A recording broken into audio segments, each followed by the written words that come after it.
nuclear scare scam with Galen Winsor. Here to introduce Mr. Winsor is Pastor Ben Williams. Pastor Williams. I'm pleased to have as our guest Mr. Galen Winsor from Richland, Washington. I first heard of Galen from a tape that somebody gave to me some months ago, and I found his story to be absolutely fascinating. His story is unique, to say the least. Galen has been in 77 different cities in the last 2 years lecturing on the subject of nuclear energy. The majority of his life, the last 35 years, he spent processing plutonium from nuclear reactor sites. He has worked in the Manhattan Project facilities in Hanford, Washington, Oak Ridge National Laboratories and Nuclear Plant in Oak Ridge, Tennessee, General Electric's Midwest Fuel Recovery Plant in Morris, Illinois, General Electric's Fuel Fabrication Facility in San Jose, California, and Wilmington, North Carolina. And he's worked in every major reactor decommissioning project around this nation up to this present time. His major work in these projects has been the analytical process inventory control, which means that he was responsible for measuring and controlling the nuclear fuel inventory for these projects.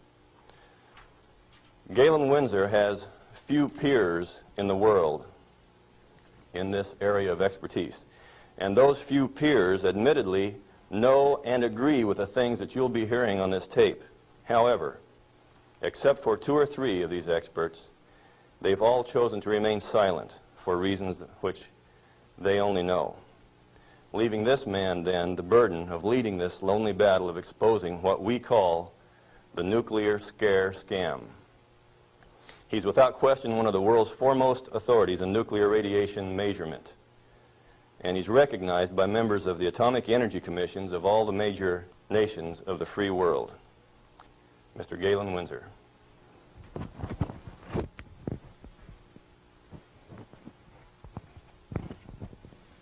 God bless you. Thank you, Ben.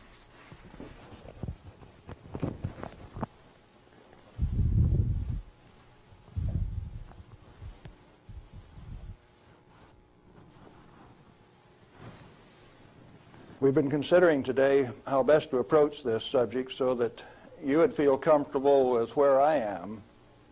And we thought it might be appropriate to start with how I got involved in this game.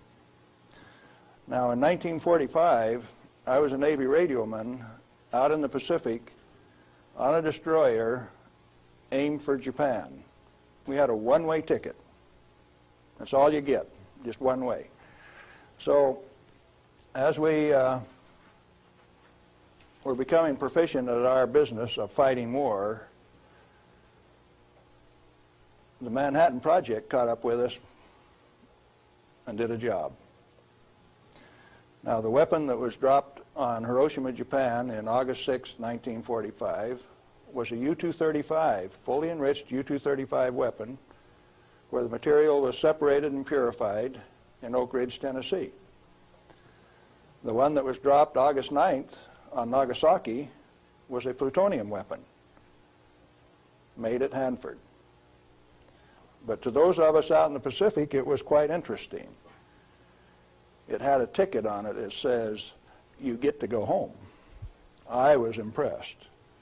Now, I was stuck out on Guam after the hostilities quit and was running a radio broadcast that communicated with 4,500 ships west of Pearl Harbor. Quite a few to listen to every dot and dash that I made. So I was used to having people listening to me. They couldn't see me, because they could sure hear me. I had all of the good messages that were to come to them. Fleet movements to Red Cross messages. They came along one day and says, "We'd like to have radiomen to go down to Eniwetok for the atomic bomb tests." Not me. No way. I want to go home. So they went through and they took every 3rd radioman to go to Eniwetok. I didn't go. They let me come home. But I wanted to go home. I had a driving need within me that says, hey, that big firecracker, I want to know how it works. I want to know everything about how it works. So, back to the ranch in Nevada where I grew up and stacked hay all summer, gained back the 40 pounds that I'd lost out there in the islands. Into Brigham Young University in the fall of '46 in chemistry classes. Dr. Joseph Nichols could make an old farm kid like me love chemistry. I hadn't had any chemistry in high school, but the way Joe Nichols taught it, I wanted to know. So chemistry it was. And some neat guys like Carl Eyring taught me physics. And along in '47, I ran across a cute blonde from Richland, Washington. Now this girl had been telephone operator for General Leslie Groves and Dr. Enrico Fermi on the Manhattan Project. She got to put through the calls to Franklin Delano Roosevelt for these guys, so she talked personally to FDR. And she told me some of the stories like you've never heard. She says, oh, in those canyons, great things are done. This cowboy from Nevada couldn't even imagine what she was talking about. Well, in 1947, after we were married, I ran until she caught me. But I wasn't going to get married anyway. I wanted to get my education. I had to get on with this thing. And so we went to Richland, Washington for the first time in September of 1947. I saw that those buildings she was talking about were there. 1,000 feet long, 11 stories high, 5 of them below ground. Tremendous things. And people all over. Camp Hanford in those days was a whole army camp just there to secure that place, to provide security. Thousands of soldiers. You move around out in the desert and hop out of a foxhole and pop a soldier with a gun in his hand. There wasn't any horsing around. It was all business. Back to school. In 1950, I applied for a job up there before I had graduated. And they were in such bad need of chemists, I had a job before I had my degree. And so the last year of my chemistry, mostly English, I did on a bus, riding 25 miles to work in the morning and 25 miles back at night. And I did advanced grammar and business writing and all of those things on that bus. But in September 1950, I got into this thing called plutonium processing when we did it barehanded, without instruments, without coveralls. We had some of the most peculiar acid burns in some of the shirts. And I found one of those the other day. It's got acid burns all up the front of it. Plutonium on it, too. Amazing. That was normal operation in those days. We ran those facilities, and we ran them so well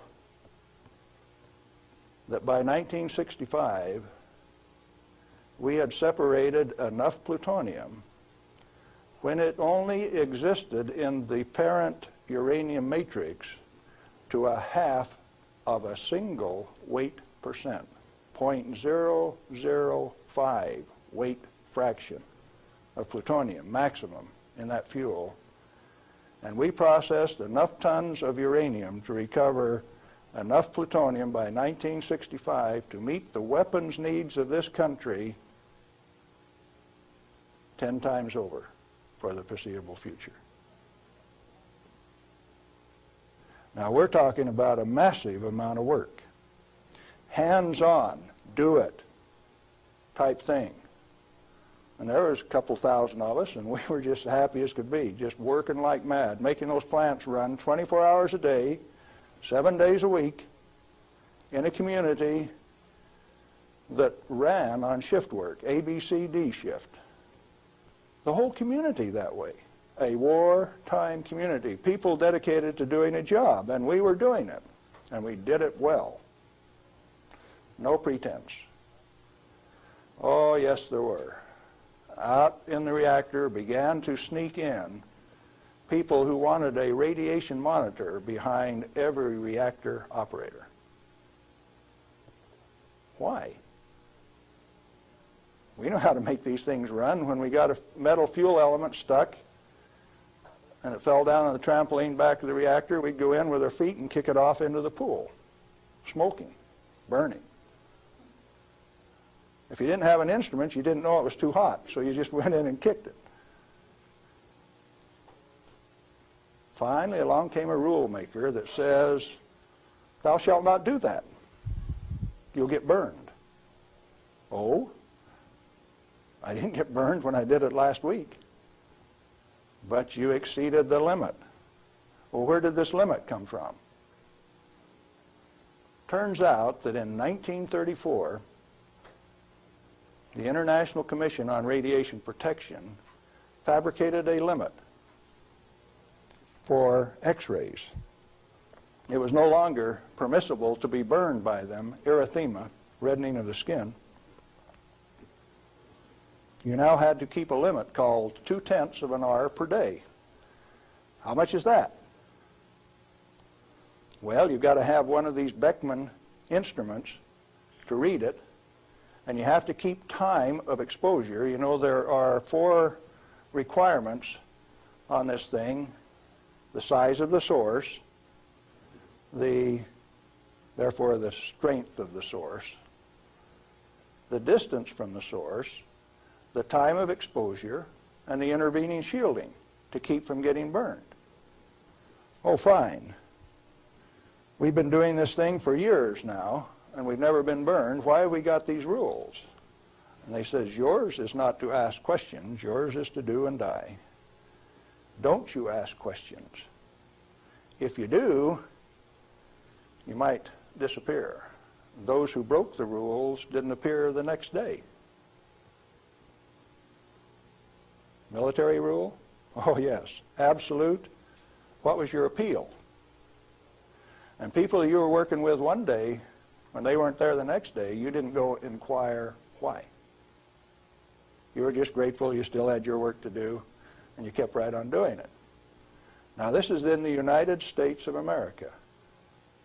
Well, in 1960, we found out that the materials that we were working with, the thing that we called high-level waste, that if you waited 3 years, these million-gallon tanks that high-level waste went into boiled off 15,000 gallons of water a day. Fairly hot? Oh, yes. This material that if it ever broke a line would seal itself off in the ground within a foot, make its own glass. It wasn't going to go anyplace. We did that a time or two. Accidentally, of course. And so we started packaging this cesium-137 in casks and railroad cars like that and shipping it to Oak Ridge, Tennessee. And they'd take it out and make it into a barium titanate and press it into a pellet, and those things were so hot that they actually glowed in the dark from the infrared heat. Now, thermo-ionic conversions came along at this time, so you hooked these little heat sources up to thermionic converters and you took electricity out this side. No moving parts. These things went into the SNAP program. And these early SNAP power generators are what powered the underwater transmitters for our nuclear navy. We've got a regular road map under the sea. All you got to do is have an instrument that knows how to find it, and then you've got eyes on a submarine. You didn't know that, did you? The power from it came from this material that they now call waste. We processed that stuff and packaged it outside at Hanford. Well, we had rules that said 3 R per year is your allowable exposure, that amount of gamma energy that will expose a film pack. But that was for the people that didn't know. We weren't about to follow those rules. We just went ahead and did the job. They send around an investigation slip that says your dosimeter was overexposed 2 weeks ago. What did you do? and they had a cute little form on it that says accidentally exposed to light, and that was the one I always used to check. Because it's the same amount of light. You know, if you get gamma through the film pack, it's the same amount of light as you get when you click the lens on a camera. They wanted to limit us to that. And one day we looked up, and they had limited us to that amount of exposure. Then the fun part of the game begins. You say, who limited us to that? Are they powerful? Yeah, they control the purse strings. They live by the golden rule. Them that's got the gold makes the rules. If you like your work, you keep the rules. If you don't keep the rules, you disappear. Sure enough, some of us disappeared. Some of my friends gone. Where'd they go? I don't know. Well, 2 years ago, I started traveling for American Opinion Speakers Bureau, and one of the documents that they had was Major Jordan's diary. A story of shipping the technology and the materiel that was developed at Hanford in 1944 directly to Russia on U.S. Air Force planes out through Great Falls, Montana, Fairbanks, Alaska, under the auspices of one Harry Hopkins, and with the at least tacit approval of Franklin Delano Roosevelt. Now what are you going to do?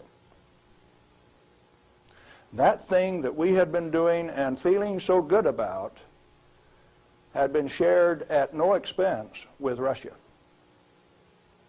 You go back and you check the record and you find Russia did not develop their own nuclear atomic weapon until 1949, even when we supplied them the material and the knowledge. 4 years after we touched them off at Hiroshima and Nagasaki. We weren't happy with that. We were just happy doing our job. Well, in 1965, General Electric was ready to leave Hanford. I'd worked for General Electric for that 15 years, and they took me out to California, San Jose, and we had in mind to design and build this nuclear fuel reprocessing plant at Morris, Illinois. They told me they were going to build it at San Luis Obispo. That's how they got me away from Hanford. But that was just to get me away from Hanford. I got to design the sampling analytical system for this plant. The sample cell was the hydraulic heart of this place. I got to dictate where they put the columns, how high the columns were in relation to my sample cell. One man standing in front of a lead glass window could sample any liquid stream in that whole plant. It took crews of men at Hanford to do the same thing. I wasn't happy with that, so I built an efficient system. I got to design that. I got to build it. Conceptual design, detailed design, build it, operationally test it. And in 1973, they says, forget it, friends, you don't get to run it. We had 170 tons, metric tons of spent fuel stored in the basin. And the then President of the United States, do you remember who it was? Jerry Ford. Says, friends, no way, you don't get to run it. That's when I started to kick over the traces. Up to that point of time, I thoroughly enjoyed my work. I had no limitations, practical limitations. I had all the money to spend. I was in charge of the design effort. I built it the way that I wanted to because it was technically correct. All I had to do was check with engineers and make sure that it was right. And all of a sudden I was told, you must reduce your limits of exposure by a factor of 10. I says, I won't do it. First thing you know, you got the word that says, oh, yes, you will. I says, no way. Well, that's when the rebel, Galen Winsor, started to show up. And when I found out that by management conference I couldn't get to these guys, I figured out another way. Now, in this plant is a beautiful pool. It's got a place to store spent fuel bundles till it won't stop. 660,000 gallons of water, demineralized, just as clear and pretty as it can be. Heated to 100 degrees Fahrenheit when the outside temperatures are minus 20, wind chill factors down to a minus 60, and I found out that I could swim in that rascal. You turn off the lights at night and it had a light blue Cherenkov effect. And this kid from Nevada that never could pass up a warm swimming hole used to go swimming in that pool.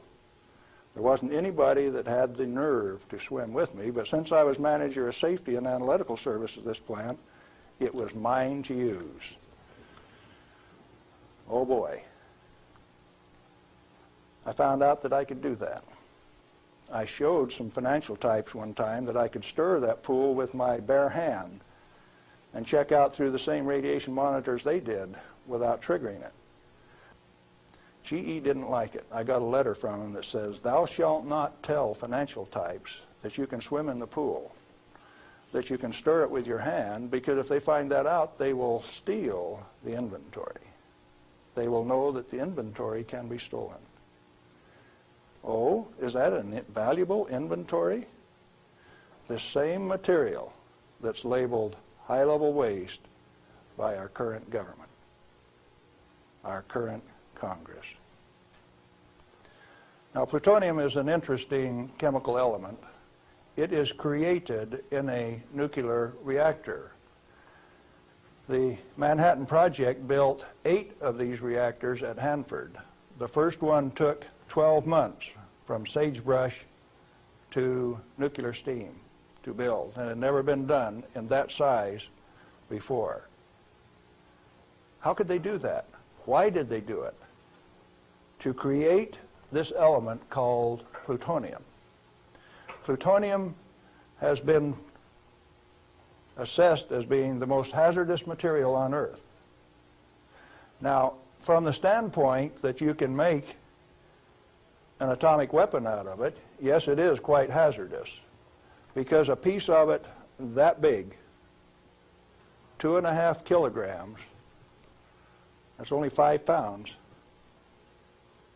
is the force that delivered 20,000 tons of TNT equivalent over Nagasaki. Indeed, it is hazardous. The one over Hiroshima that had fully enriched U-235 in it was 5 times as big. So plutonium is more dangerous than U-235, is it not? By a factor of 5. It takes 5 times as much U-235 as it does plutonium. Therefore, it is the most hazardous thing. Enter the great pretenders. They said that 5 grams of plutonium, properly distributed over the face of the Earth, would kill everybody on Earth. Now, if you can only get one 20-kiloton weapon to go on 2,500 grams, how's 5 grams going to kill everybody on Earth?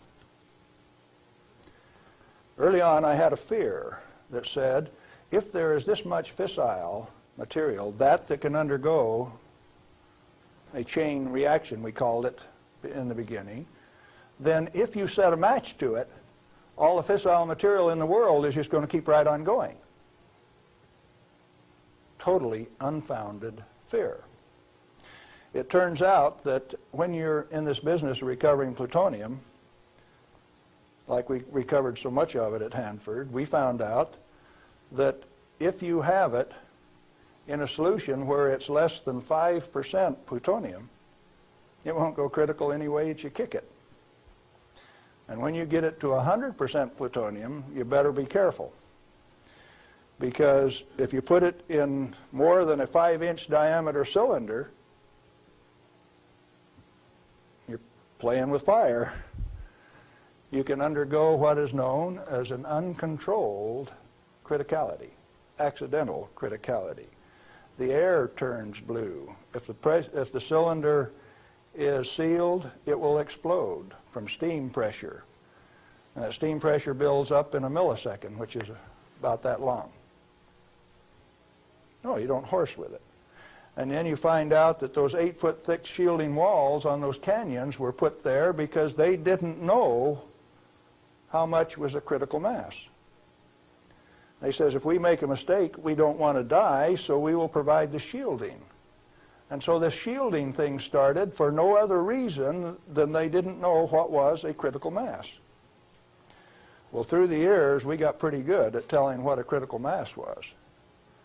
And I have worked in a plant where I had half a critical mass in this hand, barehanded, dressed in street clothes, half in this hand, wearing a lab coat, and I'd put this half in a pocket on this side and this half in a pocket on this side and walk down the hall. If those two ever got together, there would be a blue flash.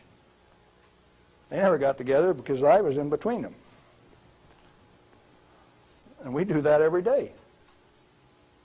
And each half had to meet definite dimension characteristics. And so we'd take them down and pass them one half at a time, and they'd measure it and say, yeah, that one will pass. And then we'd pass them the other half, and that one will pass too. But they were carefully put in separate bird cages so they couldn't get together accidentally. Well, those of us who worked with it enjoyed it. We knew what we were doing. We worked at it. When the President of the United States decided not to operate that fuel reprocessing plant, I started scrambling to find out what was going on. Many things had been done in the name of health and safety. Don't get burned. You got to have a safety record. You have to be safer than anybody else. We were already safer than anybody in the whole world. Well, you can't afford to get burned with this. You've got to enforce the limits. You've got to keep it. And I says, hey, that's not what the ball game is at all. I'll bet you the ball game is something else. And in 1982, when the Congress passed the Nuclear Waste Policy Act of 1982, a guy by the name of Mo Udall, I don't know whether you people in Arizona have ever heard of him or not, authored that bill. It's called the High-Level Waste Disposal Act of 1982. The material he called waste is the reusable uranium fuel that I had been working on for 32 years. Needless to say, Mo Udall and I do not agree on whether that material is waste or not. The name of the game then is, who owns the plutonium and how much is it worth? The government says, bury it 3,000 feet deep in basalt, and we'll hold a contest among the states to see who gets to bury it. Oh? Why do you want to bury it? Did you ask the owners? Who is the owner of the plutonium? May I submit that it's most likely the nuclear power ratepayer. He is paid for the mining, the fabrication of the parent uranium, power generation, and is being charged in advance for its burial. If you're paying for it, to whom does it belong? How much is it worth? In inflated dollars, a ton of reusable uranium fuel contains useful metal isotopes worth upwards of $10 million a ton. Mo Udall says it's high-level waste. The value of reusable uranium fuel scheduled for permanent disposal probably exceeds the national debt.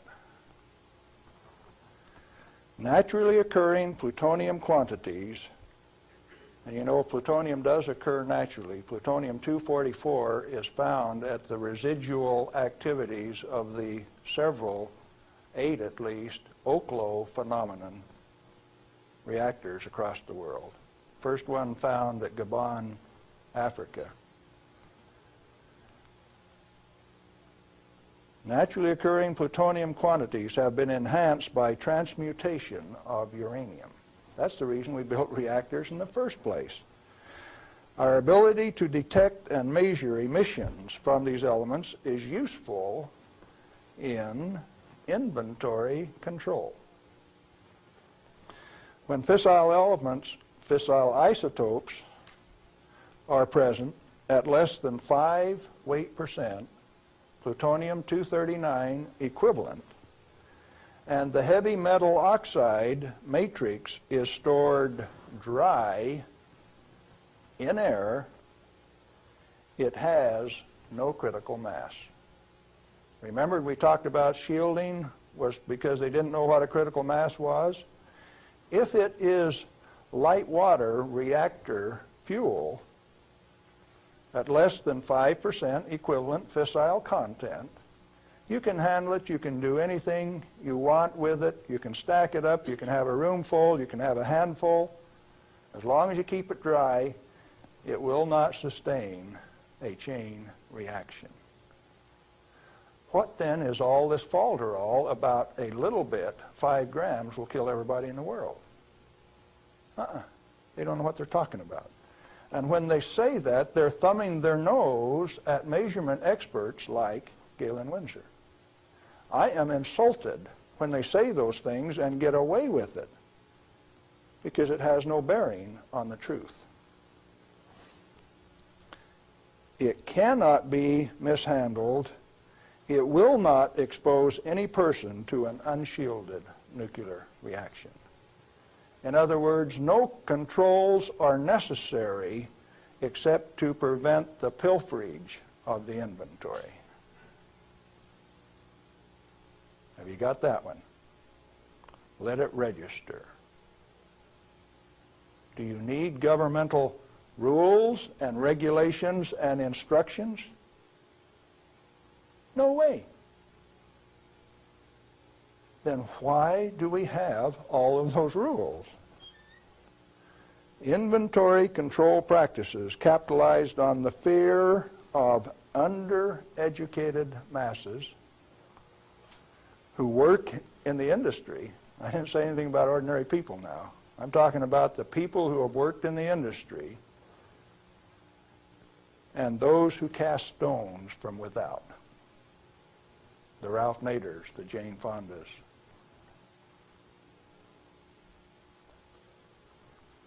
Now, it doesn't take you much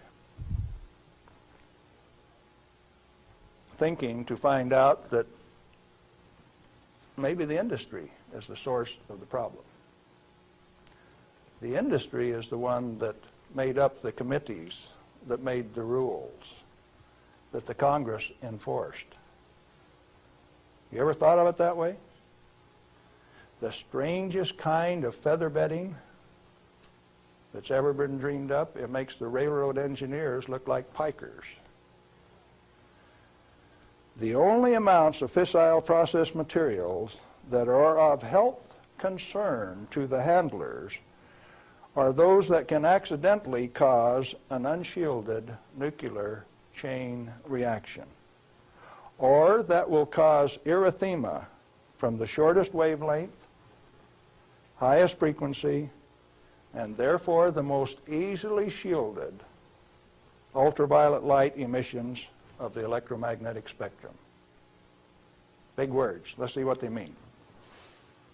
The emissions from uranium, plutonium, cesium, all of those things are only important if you assemble an amount that if you get this amount and this amount together, it can go critical. You can get a blue flash and therefore get burned. And that's happened 34 times in the business, and 8 men have died as a result of that. Accidental criticality. Documented in Los Alamos document 3611, if you want to check the source. Or if you've got enough of it together that it's giving off ultraviolet light of this particular wavelength and frequency without any intervening shielding, enough to burn you, sunburn you, erythema, reddening of the skin. If it's less than that, if the effect is less than that, then what is the problem? excessive government regulation. That's what's the problem. Tritium, heavy water. Deuterium is hydrogen 2. Tritium is hydrogen 3. If you let an inventory get away from you, what's going to happen to it out in the biosphere? Nothing other than it will become diluted and join the naturally occurring inventory of tritium, because tritium is created in the upper atmosphere by sunlight. We have a natural inventory of tritium. Then the only thing that happens when you release tritium, which is the trigger mechanism for bombs, it's the source of the push that makes it go, is that you lost a valuable inventory. Then what of these people that are pretending that a little bit of tritium is going to do you in? It is not so. What are those 2 points? Only if it is an economically recoverable concentration, or if it has a natural reconcentration mechanism. You know, there isn't any one of the radioisotopes out there that has a meaningful level of reconcentration in any of the species, not even the oysters in the bays in Maryland, below Calvert Cliffs. Why then are we still playing this game that any amount of this material is of hazard? Reusable uranium fuel, which has been isotopically enhanced in power-producing reactors, is a valuable national resource, not a high-level waste. The utility operators recognize the future worth of this commodity. Mo Udall, in that Nuclear Waste Policy Act of 1982, imposed a tribute of $1 per kilowatt hour, $1 per megawatt hour on all electricity produced in a nuclear plant, so that they can research and develop methods to throw it away.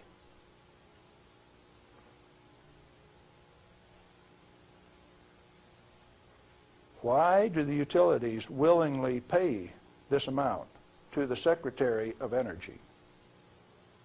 To limit their liability exposure. Who pays that amount anyway? The consumer of nuclear generated power. You have no choice, and therefore I call it a tribute. At the same time, they have provided their own storage basins at these reactors at ratepayers' expense to retain ownership control of the plutonium resource. So you consumer, you ratepayer, you taxpayer, are paying for the storage of this fuel, and WNP2 at Hanford has storage that will take them through the turn of the century, and yet every day they are paying a tribute to the Secretary of Energy, with the concurrence of the United States Congress, and signed by the President of the United States in 1982, 83. Who was that? Ronald Reagan. They have provided those storage basins at ratepayer expense to retain ownership control of the plutonium resource. I started playing a game one day, 7 years ago. I says, okay, Portland General Electric, you've got the Trojan reactor, you've got a storage basin problem, I'm going to make you an offer. I made them an offer that says, I will take all of your spent fuel, FOB your basin, if you will give it to me. In other words, I will take it off your hands at no expense to you. I will ship it, I will store it, I will do everything that needs to be done to that fuel. And you know what they told me? Can I quote them? Go to hell, Galen Winsor. We value it more valuable than platinum or gold. We're going to play the plutonium futures ourselves. Now, where did I learn that the name of the game is who owns the plutonium and how much is it worth? The first plutonium I saw was in a glass tube. On the newsreel, when I got back from the Pacific in 1946. And that they had in a glass test tube, they said, was worth $500,000. Certainly they had less than 5 grams of plutonium in that tube. That's pretty expensive stuff. And so for the show, they put a pot underneath it in case they dropped it. They said, we don't want to have to pick it up out of the rug.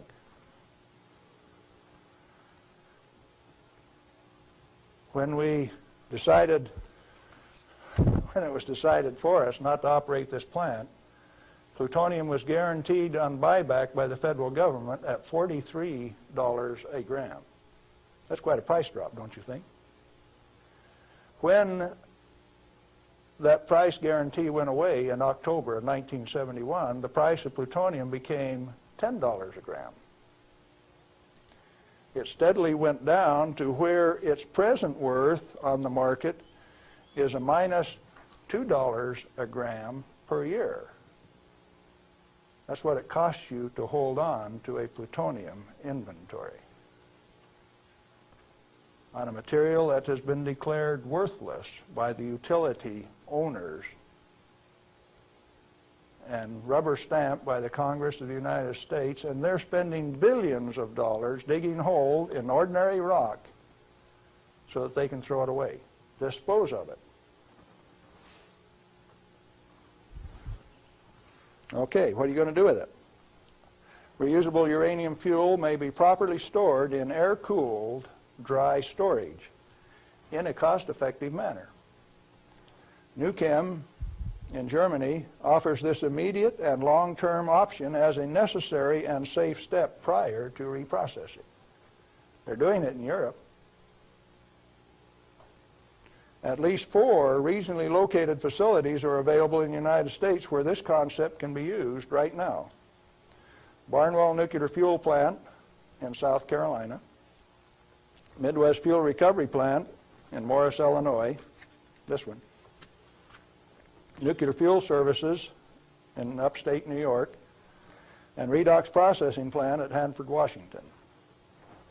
These fully shielded, already radioactively contaminated storage areas have secure, limited access.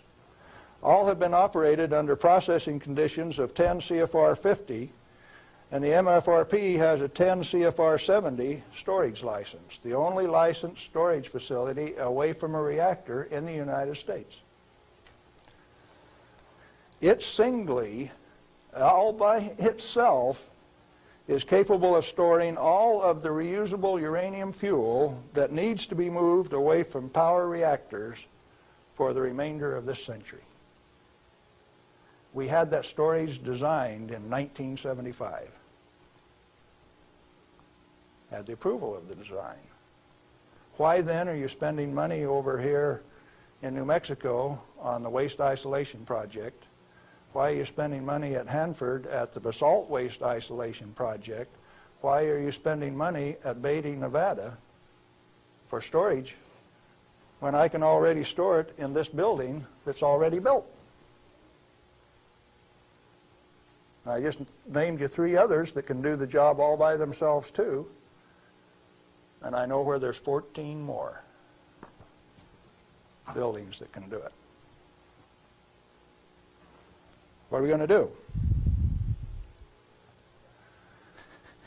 Redox and other excess facilities at Hanford are capable of dry storing all commercial REF until plutonium recycle, at least through 5% enrichment, is reestablished, or until the 22nd century, whichever comes first. RUF can be cost-effectively stored in existing facilities. Where does Mo Udall came off then, saying that you cannot use this plant for its intended purpose unless it is owned by the United States government. He has said that. The waste isolation projects are politically mandated wasting of national energy and construction resources. Plutonium proliferation by diversion of stored reusable uranium fuel is of minor importance compared to global availability of fully enriched uranium by laser isotopic separation. Let me explain that last thing that I said. Jimmy Carter said you can't ship plutonium to India, but in the same paragraph said you may ship them fully enriched uranium. Oh, Jimmy Carter, that peanut brain, what did he just say? He says that when the Israelis took out the reactor in Iraq, they had fully enriched uranium from France, and they says those rascals, those Iraqis, are going to take that fully enriched uranium, put it in that reactor, irradiate it to plutonium, and therefore have to recover the plutonium in a plant like this, and we stopped them when the fully enriched uranium makes a better weapon than the plutonium in the first place. Now, when the President of the United States says things like that, and when the press gives it credibility, I get insulted. And right after I get insulted, I get angry. And I've been angry for quite a while now. And finally, one day, I said, my own personal security is not important. I think I'll go tell this tale. All I want is to tell my story. The commodity that I communicate is called truth. And so then I ask you a question, a very brief, pointed question. Who owns the plutonium, and how much is it worth? And then I'm going to attach on to that a question I want you to think about till we talk again. If you haven't been burned by this particular source of radiation, what is your problem? You obviously have one. Otherwise, you would join with me in telling the truth about this particular commodity. And so yes, I'm recruiting helpers. What happened to the guys who taught me the business? Thousands of them. The hands-on business. Where are they? They're still there. Why don't they talk? Who are the they that say this is the way the business is going to be run, whether it makes sense or not?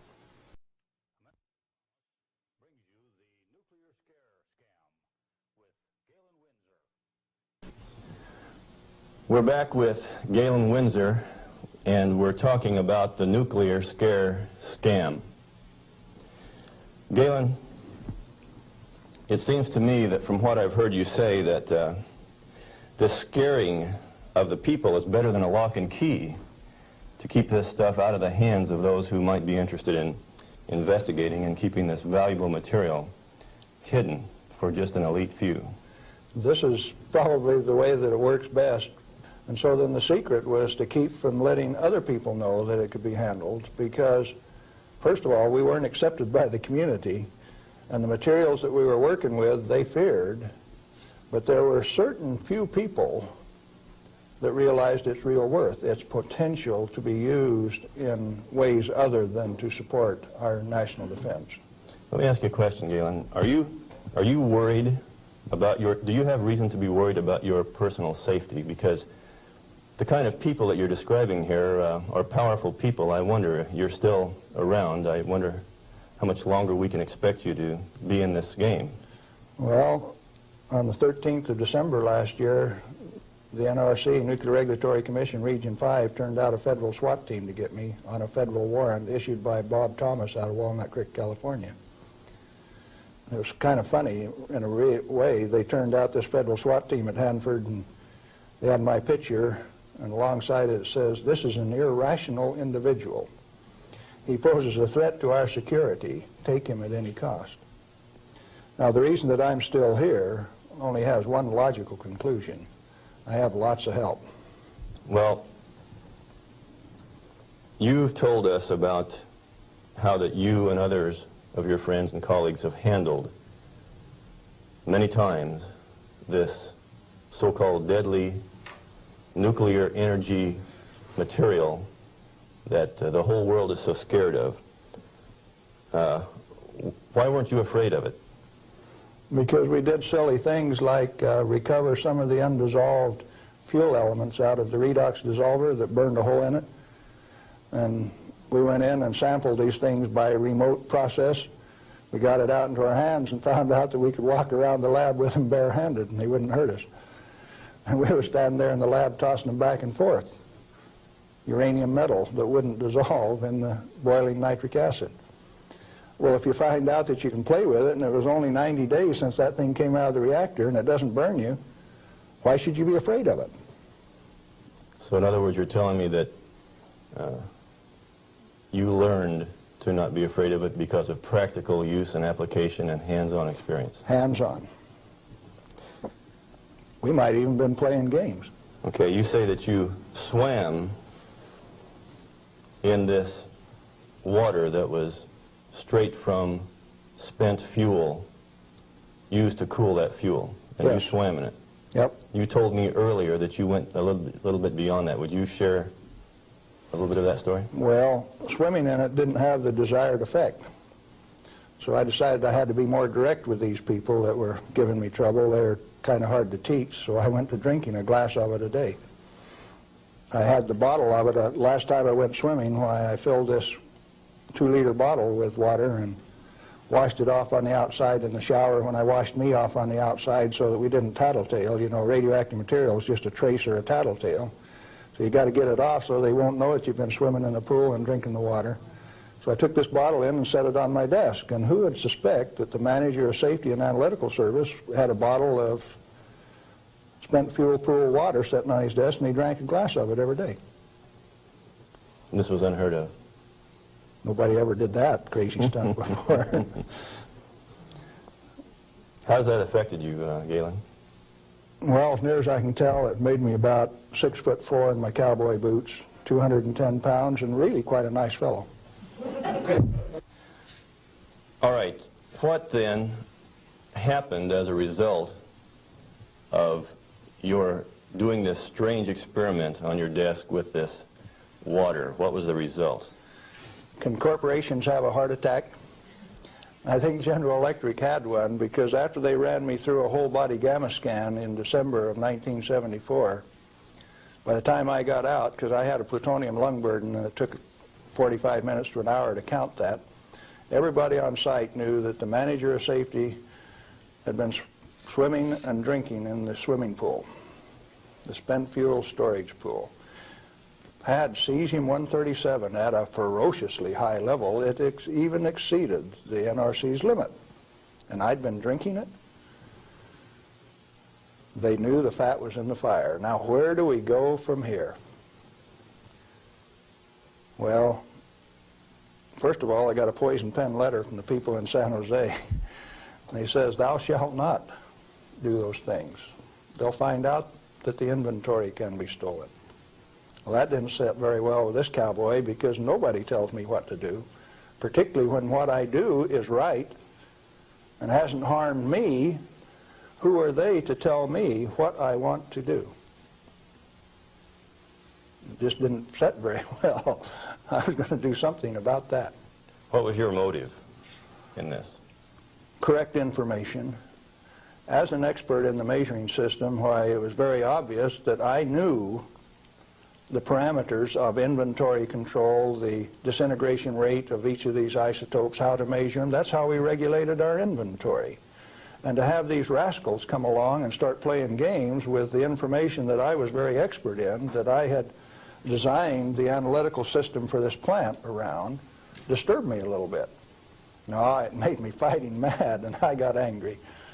And I have to admit, in retrospect, that for the next 5, 6 years, I was more than angry. I was hard to live with. Just ask my wife. Well, in your estimation, then, how dangerous is a nuclear reactor plant? A nuclear reactor plant is just a way to boil water that's the cleanest, neatest, most economical way to boil water that you've ever seen. And so, in my estimation, nuclear reactors ought to be insured under the same insurance policy as any other steam boiler plant, power generating plant. And to have special consideration under the Price-Anderson Act means that the insurance industry has already paid off the Congress so that they can have a ripoff, charging ever and higher insurance premiums, total coverage much, much greater for a non-existent risk. What a racket. Can a nuclear plant explode?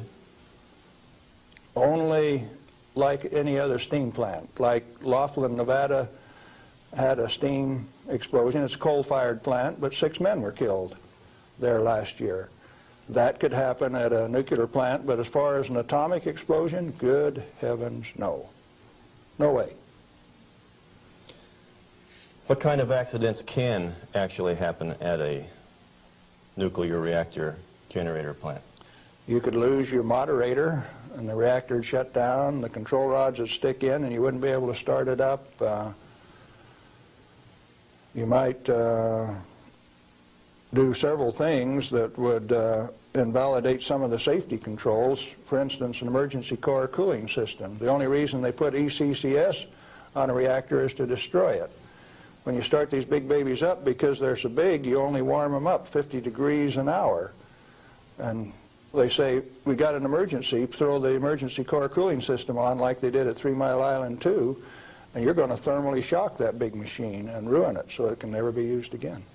Let's talk about 3 Mile Island. What really happened there? We've heard all kinds of stories about meltdown, and they made movies on it that this meltdown could melt right through the earth, clear through to China, and we've seen a lot of scare stories. What really happened at 3 Mile Island? Do you know what really happened there? Yes, I do. I followed that one very closely.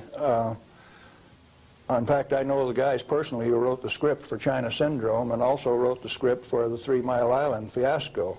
Dale Breidenbaugh, Dick Hubbard, and Greg Miner, who used to work with me at General Electric, are the MBH associates that wrote that China Syndrome script. And not only that, remember that was the time China Syndrome came out, Jane Fonda starring. 14 months ahead of the TMI-2 accident, it was predicted in writing in New York State that that accident would happen 1 year from the date that that 3 Mile Island 2 reactor started up. It started up in March 1978, and it went down March 28, 1979, right on the day, 1 year anniversary. In other words, with 14 months advance notice, the industry still went along with the sham. Nothing happened there except that the owner, the operator, and the regulators conspired to turn it off. What melted? The top of the fuel rods, the third time that the core got uncovered, due to internal pressure, blew the top off some of those rods. They've got Inconel springs in them to keep the pellets, fuel pellets from vibrating when it's running. Those things are under compression, and when they reduced the outside pressure and the fuel rods were still hot, it blew the top off some of those fuel rods. The fuel rods in TMI-2 are internally pressurized to about 1200 psi with helium gas so that they don't reverse dent when they're hot and running for 5 years. And when they drop the outside pressure, why, that internal pressure with those hot rods blew the side out of some of those rods at the top. But melting, the fuel is already an oxide ceramic. It is a pellet. It's been pressed into a ceramic. When you pick it up and feel it, it feels like metal. It's pressed so very, very tight, hard. And so, no, the fuel didn't melt. The China Syndrome is a scriptwriter's fantasy. Right here, I ought to tell a story, I guess. See, I spent 3 weeks on the island in March of 1981, the 2-year anniversary of this particular, quote, accident. And Tom Hall, who stood alongside Enrico Fermi when they pulled the control rods on 100B in October 1944 at Hanford, and I were delegated to go to the island and find out what happened, and so we did. We went over all of the records and everything else, and there, as we could tell from performance records, 51 thermocouples, for instance, only one of which went over 1,000 degrees Fahrenheit. The center line temperature of those rods when they're running is 4,032 degrees Fahrenheit. And so They say things like over 50% of the core was greater than 4,000 degrees. Yes, it was. If it wasn't running at 100% power. So they take that kind of information and bugger it all up so that you don't understand what's going on. They give you a little bit of it. Well, the worst joke that people could dream up, and they says, do you know what the NRC's worst nightmare is? No, I don't know what that is. Galen, Winsor, and Tom Hall in the TMI-2 control room for an hour by themselves. You know why people that know laugh? These crazy guys from Hanford would have started that baby up and showed that it would run. We'd have started it up, and they were afraid of us. So there was no accident at 3 Mile Island? No, they did it on purpose. Shut it down. Very interesting. Can nuclear radiation cause mutation in people and animals? If a cell gets too much radiation, it dies. And so if it is a sperm or an ovocyte, why, they die. They don't reproduce, and there are no mutations. I think the good Lord built that safety factor in. So you're saying that mutation in future generations is an unfounded fear? Yes, and the studies of the people at Hiroshima and Nagasaki have borne that out. Those people do not have that. Now, they showed the immediate effects of too much radiation. The women who were pregnant showed, the embryo showed the effects of very similar to rubella, measles. Some deformity, certainly, from that radiation insult. But that's not the kind of mutation that's going to go on to the next generation. Galen, what and where are these burial sites, and what's in them for this so-called nuclear waste? I've been hearing stories about stainless steel containers buried in concrete under the ocean, boiling for over 2,000 years. That sounds like a real story. Let me start out by saying there are no nuclear waste, only materials created in a reactor to be recovered and used beneficially. Now, high-level waste is radioactive and self-heating. And so fuel, reusable uranium fuel, fits that definition. But if you disregard its intrinsic worth, why then, yeah, it would fit the definition of high-level waste. But let's say there isn't any high-level waste, only material to be recovered and used beneficially. Then what's the low-level waste fiasco? That's an excuse for a federally mandated, non-inspectable disposal system so that organized crime can get rid of any evidence that they want, and it can never be dug up again. They're afraid to look in there. Not afraid. They don't want you to. They've got rules on the transport so that if you have an accident with a low-level radioactive waste shipment, why, you call out all of the state police and you make sure that nobody looks at it, that nobody gets exposed, that there's no spreading of the contaminated material. And it's also that you don't find out whose body's in that drum. The situation got so bad that the smell of human flesh was so great that they made it so that you could ship animal biological waste in refrigerated vans so that it wouldn't stink up before you got it buried. What is then in these low-level or high-level or whatever containers under the ocean? Nothing. But if you see, they were one time dropping barrels of radioactive waste off barges in the ocean. Do you know what was in them? Not high-level self-heating radioactive waste. Probably had a few bodies and a few guns and a few knives and a few evidences in them too. If you drop them in the ocean, they are truly disposed of. So you know there's an international trade in that right now? You can't do it in the United States, so they transship it across the ocean to South Africa, and they can bury it offshore. So what is in those drums? Well, that's what you're telling me then, that I needn't worry about boiling drums under the ocean for 2,000 years. No, no way. Thank you. I'm glad to know that. Well, one more question, Galen. What do you feel like a good portion of these men in Congress know this already? I know they do. I went there 4 years ago and sat down with the Senate legal staff and told them my hour-and-a-half long sad story, and Sam Bollinger, one of the lawyers, stood up and he says, "Galen, if I understand you right, why, you want us to have President Reagan snap his finger and make this thing come up straight." And I says, "Hey, Sam, terrific. Go ahead and do it." He didn't take that challenge. He says, "No, I'll tell you what, Galen, industry likes it the way that it is." I said, "Sam, you really know how to hurt a guy." And he says, "Well, if we change it, what are we going to do for an encore?" Yeah, they're fully aware that this thing goes on as far up as the President of the United States. It's the way that industry wants it. The industry is its own problem then. So the question is then, what is the industry? What is the real story here? Is this an industry of nuclear energy? The industry has been ripping it off for years and years. In 1975, we knew that large nuclear reactors were dead, that large is not the way to go. The way to go is small, mass-produced nuclear reactors sitting right in the middle of town, one every 10 blocks, producing power. We haven't built a reactor right yet. It's time that we do it. Why haven't we? Because of a federal energy cartel. These guys control the amount of electricity, the availability, and the price. And they say, you do not have a choice.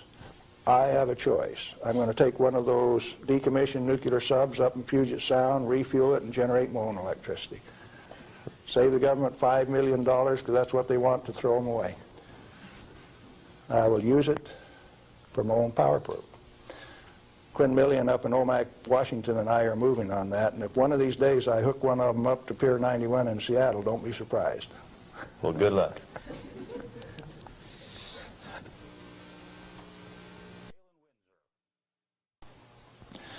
I'm Galen Winsor, and I thought I'd share a few hands-on practical things that have to do with this nuclear scare scam.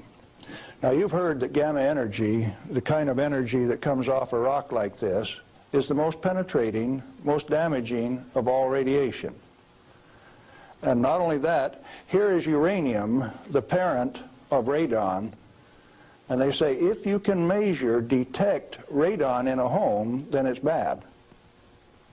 If you exceed the EPA's limit, it's reason to run you out of your home. Spend $13,000 like they did with Stanley Watrous' house in Pennsylvania the other day to get rid of the radon, to ventilate it out through. Ridiculous. Let's take them one at a time. This is a rock that I picked up in Natarita, Colorado. 16 weight percent uranium. High-grade uranium. Hot. I read a thing the other day that says they had high-grade uranium, and lo and behold, it's too hot to transport, so they had to bury it on site. Oh, wonderful. Let's talk a little bit about radiation. If we can, yeah, are we picking up? If you put the probe right there, the meter goes off scale, and you can hear it, all right? Hot. Radiation, gamma radiation is the most penetrating of all radiation. Oh, is it? All it's got between the rock and the probe is my hand. Doesn't count so pretty much, does it? What if I put the rock behind me?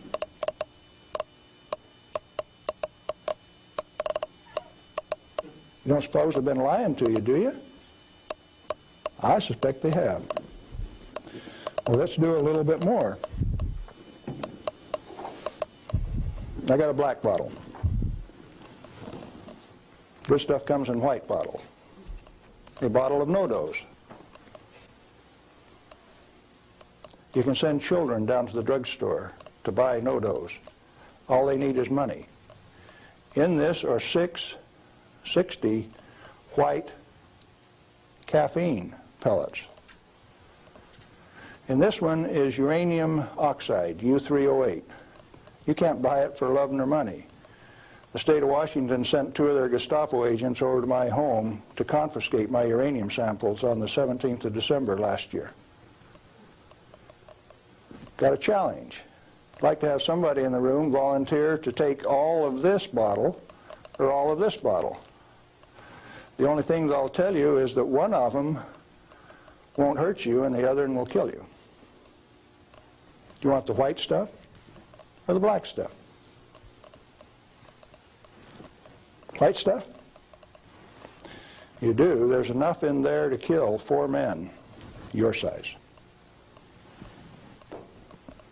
The government says we got to ban this material. It's radioactive. Let's check it in the bottom of the bottle. Not very radioactive. Let's take the cap off.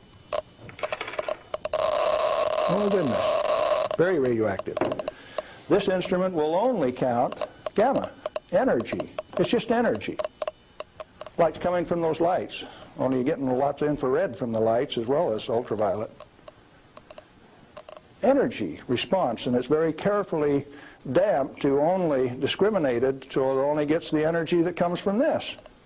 I don't want it to respond to a light, just to this. Cost me $1,000 to get an instrument that will just respond to this and not to that. This is radioactive by any definition. Radioactive material giving off radiation that is read by an instrument like this. The daughter of this, radon, cannot be read on this instrument because it gives off alpha particles. An alpha particle is a dye-positive particle that comes from the nucleus. It has 2 protons and 2 neutrons, therefore an atomic weight of 4, and it's minus 2 electrons. And if you grab it with a high ionization potential counter, it'll count. But if it travels 2 inches in air or through a piece of paper, it picks up 2 electrons, 2 beta particles, if you will, and becomes helium gas, and it won't count on an ionization chamber. Did you know that this thing right here is giving off helium gas? Alpha comes from uranium. Okay, radioactive material. You pour it out in the hand, and that's radioactive contamination. Is it radioactive? Yeah, it is. Very radioactive. Now, decontamination is nothing but scooping it back up and putting it into the bottle. I just now decontaminated my hand. No, I didn't do such a good job. Not good at all. Is it still radioactive? Yeah, that's called residual radioactivity. Now, under the decontamination rules of the government, when you decontaminate somebody like this that's that contaminated, and this is certainly a reportable incident under current DOE regulations, when you decontaminate him, it has to go down a controlled drain so that you don't disperse radioactivity. Do I qualify as a controlled drain?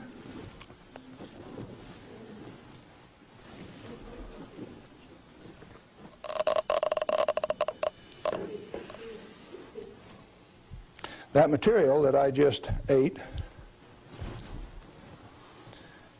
is not soluble in body fluids. Like it's been this. It was fired originally at 940 degrees C, where it becomes U3O8. Known in the industry as HCl insoluble. In other words, it will not dissolve in concentrated hydrochloric acid, hot. Your stomach has 10th normal hydrochloric acid in it, so it won't even dissolve. The stuff is so fine that it has no texture to it. Doesn't even feel rough. So it's tasteless, odorless, has no texture. How is it supposed to hurt me?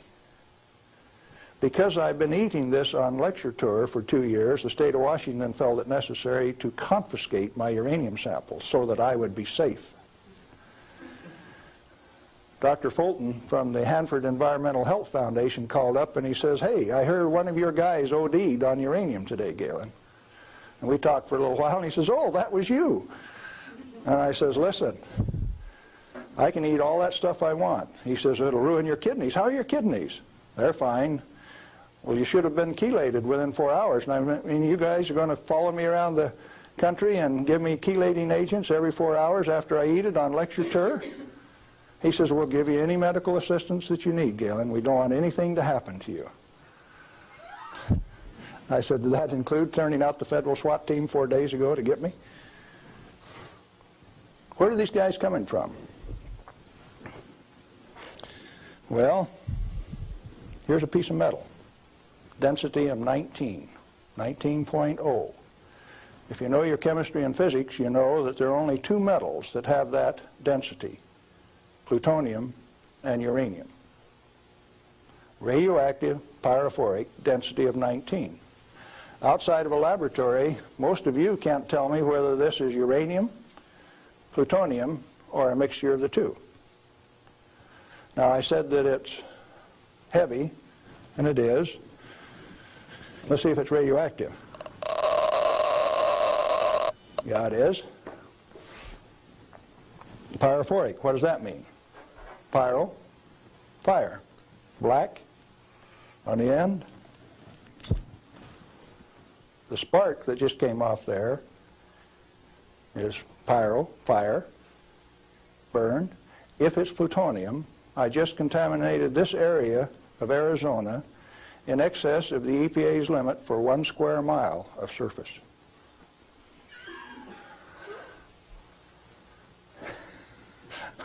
Somebody laughed. It's serious. The end of progress altogether says that I just contaminated you in excess of the limit for 1 square mile.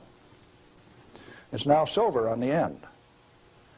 Tomorrow it'll be black because it self-oxidizes, this black color, like this, all by itself.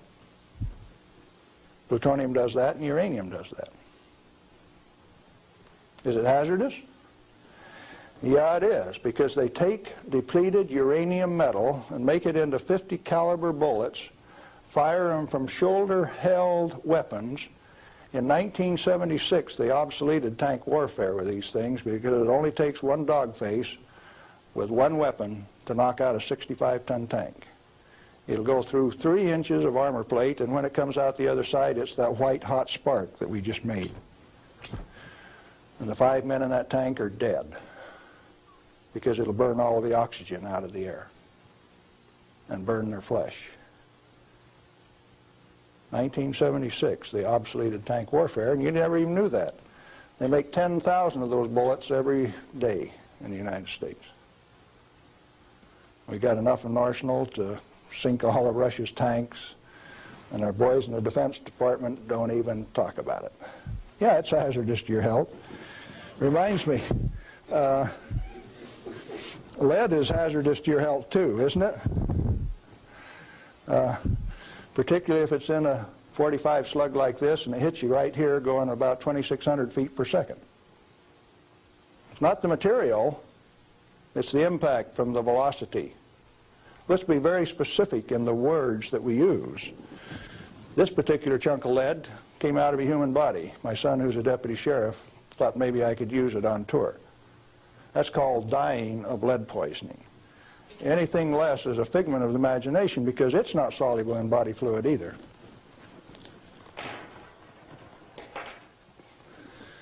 This is a pellet of cobalt-59. If you put it in a reactor into a neutron field, you can convert cobalt-59 to cobalt-60, which gives off a gamma. It becomes the source that doctors use to irradiate patients to 7,000 Roentgen for one patient. The total dose absorbed by radiation workers at 3 Mile Island in the last 6 years is something like 1,500 Roentgen. 5 times more given to a single individual in a doctor's facility. Now, do you know why I say that the federal regulations are absurd? And if you live by those federal regulations, maybe you're being absurd too? Now, a pellet of cobalt-60 this size got shipped by mistake to Mexico, got diluted into 5,000 tons of iron. Some of the reinforcing rod came up to Los Alamos, New Mexico, and they says, hey, that stuff's radioactive. Understand that this single pellet diluted roughly a factor of 1 billion was what they were reading on a detector like this at Los Alamos. And so they pulled back table legs that were in Spokane, Washington, made out of the same batch, because it was hot and radioactive and it would burn you. When the pellet itself could be held in your hand like that for a few minutes without it burning you. Now, Christ walked the earth 1 billion minutes ago. If I could stretch this pellet out into a wire and it went clear around the earth and right back here to Phoenix, 1 billionth of this amount is 1.7 inches of that wire so stretched out. Stagger your mind? It ought to. Now, let's try a little game. The EPA says that 5 picocuries per liter of air is the limit for 222 radon.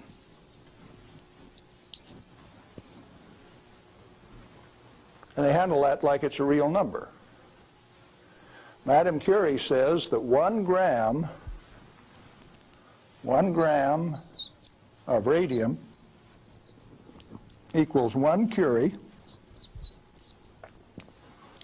equals 2.22 times 10 to the 12th disintegrations per minute, and that's the basic definition of radioactivity. How many disintegrations is this? Should we find out?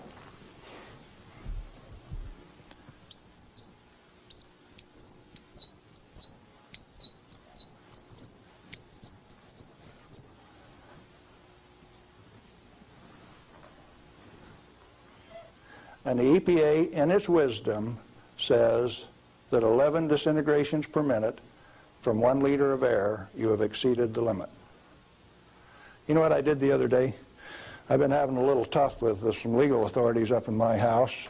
So I took one of these bottles of uranium like this, and I dissolved it in an Erlenmeyer flask with nitric acid. And I got a crack in the basement floor, and I squirted that whole bottle into that crack on the basement floor in acid solution so that it'll drive that counter off 3rd scale any place along a 10-foot section of that crack that I put. When they bring the radon measurement in there, you know what the radon's going to do? It's going to go off scale in their measurement. It won't go that high. If Watrous' house with 17 times this limit in it was caused to spend $13,000 and give it national TV coverage, press coverage, think what Galen Winsor's house is like. I went to the trouble to notify my congressman about it. Mike Lawrence, the manager of the Department of Energy in the Pacific Northwest, my state representative, Ray Isaacson, and a few other astute people, including the banker and the lawyers and the appeal court. What are they going to do with that? I set them up on that last Thursday, and I come down to Phoenix, so I escaped the falderall. What I'm saying to you is that the federal regulations are absurd. The congressman that put them into place ought to be fired. They ought to be sent home. The regulators, what do you do with them? Quit paying them. The taxpayer, the electorate, elects those people to go out and do a job. Why do you continue to pay them when they're teaching you baloney? When they're putting in regulations that don't make any sense? Cut it out. Quit paying them, fire them, send them home. The term I grew up with says can them. Is it easy? Apparently not. You haven't got the job done. The majority of the Congress is irresponsible, amoral, atheistic, irresponsible. Let's see, how many more adjectives can I drum up? But that many. Let me tell you. We as the people sent a bunch of rascals out to the energy store with a signed blank check. And we say, hey fellows, if you run out of money, just go build us a good power plant. If you run out of money, come back and we'll give you another signed blank check and guarantee the payment out of the ratepayer's pocket. Tennessee Valley Authority has the most nuclear reactors of any outfit in the place. Not one of them has produced any power since last August. Browns Ferry 1, 2, and 3 in Mississippi hasn't produced any power since last March. And they don't plan on producing any power at Browns Ferry until mid-year in '86. At $1 million a day in lost power revenue per plant, and held off in the name of health and safety? Now tell me we didn't send rascals out to the energy marketplace with a signed blank check. They're still getting paid. Those reactors are all fully fueled, fully staffed, and just sitting there. Who's getting taken?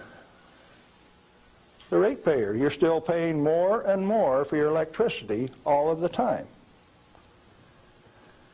Now, Bonneville Power Administration says that 57% availability is okay for a nuclear reactor.